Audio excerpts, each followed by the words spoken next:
ரசிகர்களே, நான் உங்களோட கோவிந்தராஜ் கோமாளி பேசுறேங்க.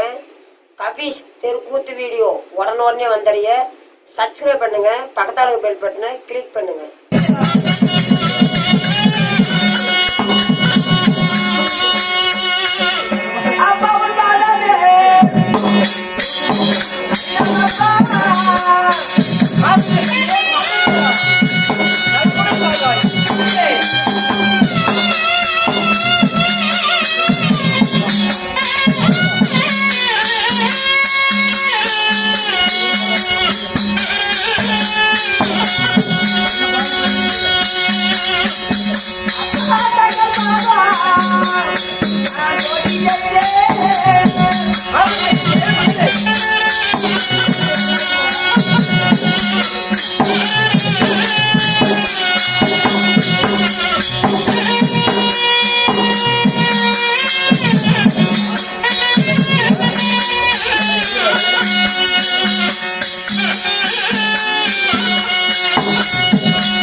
அப்பா கன்னியை சாந்த சிலா தந்தையே, கன்னிய மகனை அப்பா பள்ளியை உள்ளிய வல்லடிச்சு தங்களுடைய திவ்யா பொற்பாதைகளுக்கு நான் அடியேன் வந்தனம் புரிந்தேன். பேஸ் கன்னியை சாந்த சிலா அப்பா தந்தையுடைய பாதத்தை படிந்தபடினால் என்றென்றும் சுக சேமத்துடன் அப்பா வந்திருப்பு என்று சொன்னால் அதிகத்தில் கோடான கோடி ஆனால் இருந்தாலும் அப்பா என்னை அழைத்ததோடு ஈசது என்ன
கன்னிய மகனே இருந்தாலும் அரண்மனையில் இருந்தவனை என்ன அதிசயமாக அழைத்த காரணம் கன்னிய மகனே சின்ன சிறு வயதிலிருந்து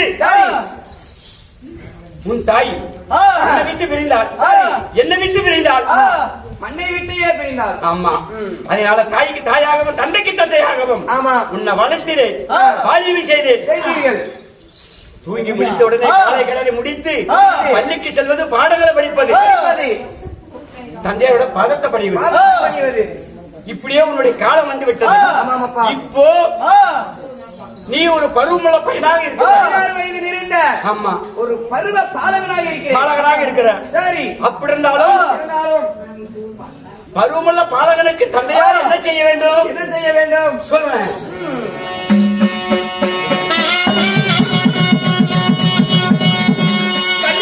திருமணமா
பாலகா, அப்பா உனக்கு திருமணம் செய்யணும். நான் இந்த நாட்டை எவ்வளவு நாளைக்கு ஆளுவேன்? எனக்கு வயதாகி கொண்டு இருக்கிறது. எனக்கு பிறகு இந்த நாட்டை நீதான் ஆள வேண்டும். உனக்கு திருமணம் செய்யணும். உன்னுடைய வகுத்துல ஆனா பெண்ணா பிறந்தா இந்த சந்தகிரி பட்டணத்தை ஆள்வதற்கு எனக்கு வாரிசு வேணுமில்ல, பேரப்பிள்ளை வேணுமில்ல.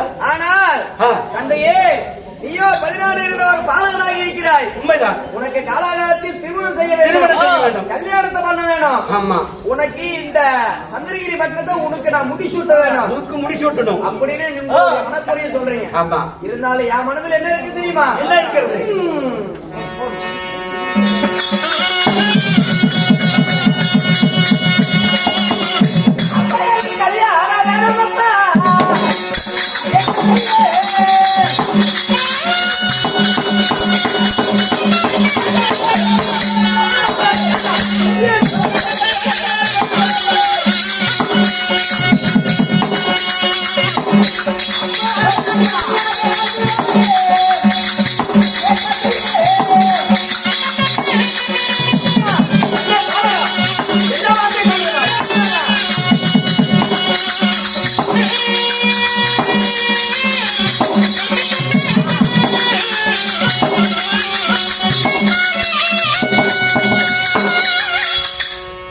கண்ணே சாந்தசேலா, அப்பா எனக்கு கல்யாணம் வேண்டாம். உனக்கு நான் ஒரு கன்னி மகனாக வாழ்ந்து வருகிறேன். திருமணம் வேண்டாம். உங்களுக்கு ஒரு மகனாக வாழ்ந்து வருகிறேன். எனக்கு திருமணம் வேண்டாம். சாந்தசேலா, நான் கல்யாணம் ஒருபோதும் செய்ய முடியாது. அப்படியா? ஆமா. உன்னை சின்ன சிறு வயதில் தாயால் மாண்டு வடிந்ததிலிருந்து தாய்க்கு தாயாகவும் தந்தைக்கு தந்தையாகவும் ராரி ராரி என்று தூரி தூரி என்று தாளாட்டு பாடி வளர்த்தில் வாரியமாக்கிறேன். இப்ப ஆழ்வ மகன பிற்பாடு இதுவரைக்கும் என்னுடைய வார்த்தை நீ மீறி பேசுறது கிடையாது. இப்ப நான் திருமணம் செய்ய வேண்டும் என்று சொல்லி மனதிலே மனக்கோட்டை கட்டியிருக்கின்றேன். அப்பா, திருமணம் வேண்டாங்கிறாயே. நீங்கள் அடிக்கு 1000 முறை சொன்னாலும், நொடிக்கு 100 முறை சொன்னாலும் எனக்கு திருமணம் வேண்டாம் வேண்டாம் வேண்டாம். ஒருபாலும் திருமணம் செய்ய மாட்டேன். நான் பெத்த பிள்ளை தந்தையார் சொல்லக்கூடிய வார்த்தை பெத்த பிள்ளையே வேண்டான்னு மறுக்கும் போது நான் ஏன் உயிரோட இருக்க வேண்டும்? ஏன் உயிரோட இருக்க வேண்டும்? அடுத்து மக்கள் சொன்னார்களா, நான் பெத்த பிள்ளை சின்ன சிறு வளர்த்தி வாரியமாக்கி கல்யாணம் பண்ணுகிறேன் சொல்லும் போது மறுத்து பேசுகிறாயே. இனிமேல் நான் ஏன் உயிரோட இருக்க வேண்டும்? என்னுடைய மகனே என் வார்த்தை கேட்காமல் இருக்கும் போது நான் உயிரோட இருக்க போறதில்லை.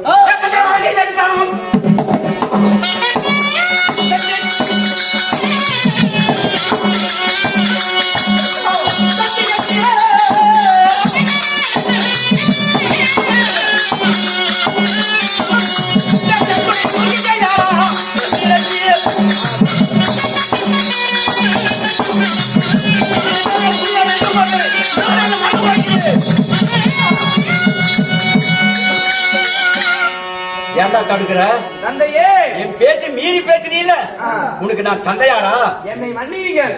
இருந்தாலும் நான் எப்ப திருமணம் வேணும்னு சொல்லும்போது தங்களுடைய உயிரையா மடித்துக் கொள்ளலாம் நினைத்தீங்களோ அப்பொழுதே நான் திருமணம் செய்து கொள்கிறேன். அப்படியா? ஏனென்றால் எப்படி என்றால் நாகத்துக்கு உதவாத தண்ணீரும் கரித்திரத்து எடுக்காத பெண்ணீரும் உருவைக்கு உதவாத சீடனும் உருவிக்கு உதவாத கூடும் ஏதும் பயனில்லையாம் இவ்வுலகில். அதுபோல தங்களுடைய வார்த்தை கேட்டு நான் திருமணம் செய்ய ஒப்புக்கொள்கிறேன். ஆமாம். இப்பதான் என்னுடைய மகள், இப்பதான் என்னுடைய மனதோ சந்தோஷமாக இருக்கு. நான் வாழ்வதோ உங்களுக்காக. உங்கள் உயிரை மாற்றிக் கொண்டால் நான் என்ன செய்வேன் தந்தையே? உனக்காக நான் சிறிய தாரம் கூட கட்டாம பிடிக்கி சிறிய தாரம் மறுதாரம் கட்டினான். பெத்த பிள்ளைக்கு நீங்க வந்து விடும் என்று சொல்லி நான் மறுதாரம் கட்டாமல் கூட உனக்காக நான் உயிர் வாழ்ந்து கொண்டிருந்தேன். அப்படி இருந்தும் இப்போ நான் திருமணம் செஞ்சுக்கிறேன்னு சொன்னேன். எனக்கு ஆனந்த சந்தோஷமாக இருக்குதப்பா. தாயை என்னை விட்டு மறைந்து விட்டார். உண்மைதான். உங்களை விட்டு மறைந்தும் என்னை விட்டு மறைந்து இந்த மண்ணை விட்டு மறைந்து சென்று விட்டார். மண்ணல்வாக சென்றார். அன்று முதல் இன்று வரை தாய்க்கு தாயாகவோ தந்தைக்கு தந்தையாகவோ ஊட்டி வளர்த்தீங்க, உபதேசம் சொன்னீங்க, போற்றி வளர்த்தீங்க. புத்திமதி சொன்னது நீங்க. உங்க வார்த்தை நான் கேட்காம போனா அது எப்படி சாத்தியம்? அப்படின்றால் அதனாலே நாம் எங்க போய் பொண்ணு தேடுவது? பெண் இருக்கா? நாட்டில் தேடி பார்க்க வேண்டும். இருப்பதோ 56 தேசம். ஒவ்வொரு தேசமாக தேடி சென்று பெண்ணு எங்க இருக்குதுன்னு பார்த்து எனக்கேற்ற மருமகள், எனக்கேற்ற சமதியாக இருக்க வேண்டும். சரி அப்பா, நாங்கள் செல்வதாக இருந்தாலும் நாங்கள் கூட நானும் வருகிறேனே. அப்படியா? ஆமா. இப்பொழுது சந்தோஷம் அப்பா. இப்பொழுது நீங்க செல்கிறேன். என்னுடைய தாய் இருந்தால் தாய் கூட வருவா. ஆமா. அதனால் நான் வருகிறேன். மிகவும் சந்தோஷமாக இருக்கிறது. போகலாமா? வருவான். அப்பா நீங்க கட்டி நடத்தலாமா?